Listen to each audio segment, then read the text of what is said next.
Mga master, team sana all muna tayo ngayon para sa mga ahensyang ito na mayroon na pong nirelease na Special Allotment Release Order para sa kanila pong pondo sa PBB 2022. Ito po ang Presidential Broadcast Staff ng RTVM, ng Presidential Communications Office.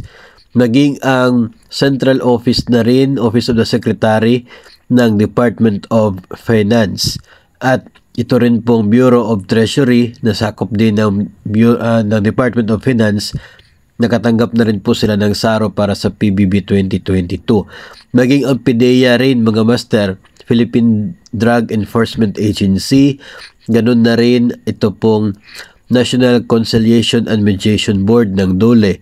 National Wages and Productivity Commission na sakop din ng DOLE. Office of the Government Corporate Council na sakop ng DOJ or Department of Justice, at ang Institute for Labor Studies na sakop din ng DOLE.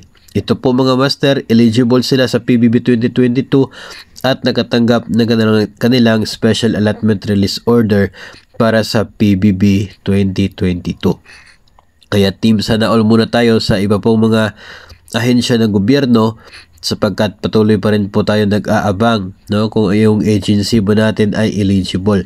So far, wala pa po tayo mga nakikita na malakihang agencies, no, na bago po na nabigyan ng or na-publish ang scorecards para sa PBB 2022.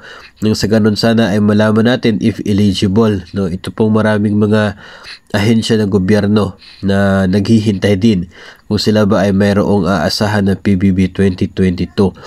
Patuloy pa rin po tayo magmo-monitor sa scorecards at maging dito po sa SARO releases ng DBM.